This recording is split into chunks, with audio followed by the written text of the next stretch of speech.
Let's put every single Ghost album into a tier, shall we? I'm going to be putting them into 5 tiers. Don't listen too often being the worst tier, which basically means I don't listen to the album too often. And then we have meh, which means it has a few hits here and there, but mostly misses. Decent being there's a lot of good, decent songs. However, there is still some issues with the album that you cannot ignore. Very good being there is a lot of hits on here, a lot of really good songs, but there is a few little bit underwhelming parts of the album, but nothing to bring it down. And then you have best of the best being this album is perfect throughout, maybe one song that you might skip, but the rest is absolutely incredible. Oh, and also the EPs will be included in this as well. I mean, if you want a perfect band debut, this is about as perfect as it could have been. When James Hetfield himself says this is a breath of fresh air, then you know this is something special. I'm in their fan club. I mean, the first thing they scream is Lucifer in Conclave con Dio. I mean, there's literally nothing better than that, you know? When this album has Ritual, Elizabeth, Stand By Him, then you know this album is very good. If we remove Prime Mover and Satan Prayer, then we can just put this album in very good. If you have ghosts. This is Ghost's first EP. I mean, there's nothing really you can say about it. It's got 4 songs, 5 if you include Secular Haze. One pretty decent song that I like a lot, which is If You Have Ghost. The rest I don't really care about, so for that, I'm just going to put it in. Don't listen too often. I don't really go back to this.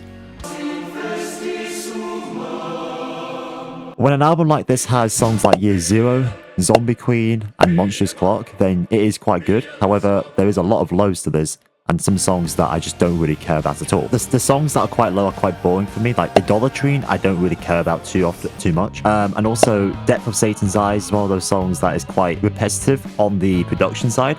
And also, Per Aspera ad Inferi as well, I don't really listen to that often because I think it's quite repetitive.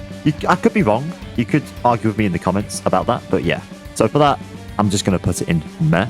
Not one of their best works to date, and probably my least favourite album. I can already see some people commenting, saying, you know, why is this album in meh and stuff like that, but it's my opinion, so please be kind. I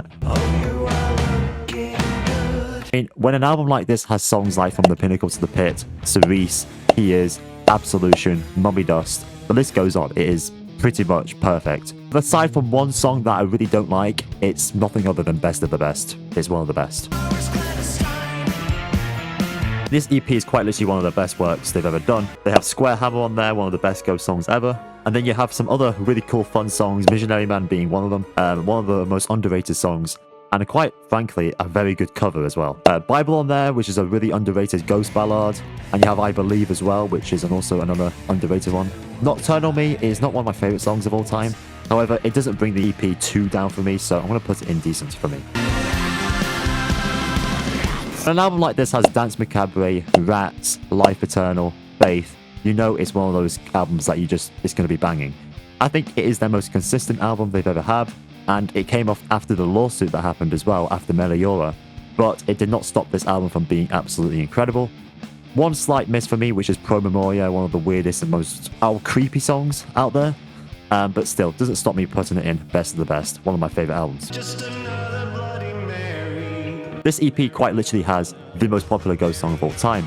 I think it's a pretty good EP. You got Kiss the Go-Go on there, Creature of the Foreign Land as well, but that song was added last year, I believe, into this one. But I think it's a pretty decent EP. Obviously, Mare on a Cross being on there does give it a little bit of a, boost. But there is 2 other really good songs on there besides Mare on a Cross, so for me, it's going in decent. This album is sort of split between a lot of people. I personally think this is a quite 50-50 album because this album does have some of my favourite Ghost songs of all time on here, being Respite on the Spital Fields, Griftwood and Kaiserion, some incredible songs on here.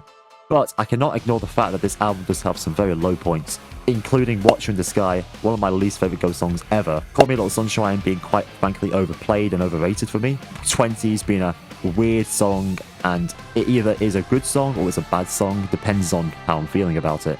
And these songs are in the mid portion of this album, so if I'm listening to this album fully, I'm obviously skipping a few of these songs, so it does give it a little bit of a weird ride through the album, if that makes sense. Yeah, I'm going to put this album in decent for me, but there is some incredible songs, so I cannot ignore the fact that some of my favourite songs have been on this album. Once again, another cover EP. You have songs like Phantom of the Opera on there, which is quite decent. We Don't Need Another Hero is also a pretty good song. Jesus He Knows Me is Probably not one of my favorite songs. Even though it's got a lot of popularity, I don't really gravitate towards that song a lot. Overall, it's a meh EP for me, so I'm going to put it in there. In a few years' time, I do see people looking back at this album and say, yeah, this is quite a good album. A very good album, actually. There's some songs on here that already I can see becoming classics in the future. Personally, Satanize is one of my favorite songs from Ghost now, already. I just think it's a really fun song. Lacrima, already becoming a very popular song in the fan base. I mean, Lacrima did just beat one of the Titan songs in Ghost discography, Year Zero, in a recent fan poll we did, which is crazy. So yeah, this album is already getting loads of love, which is awesome. There is a few songs in here that I don't really care about, like the Profundus Borealis. I don't really listen to that song often. And the Message in Excelsis is really good. However, I just think sonically it's not a song you would go to often. But overall, the album is solid. It does have Love Rockets, so it does just boost it up to very good for me. So yeah, that is every single Ghost song ranked from best to worst. Let me know what you think in the comments below, and let me know what you agree or disagree with. It'd be great to see what people think, and I'll see you guys later.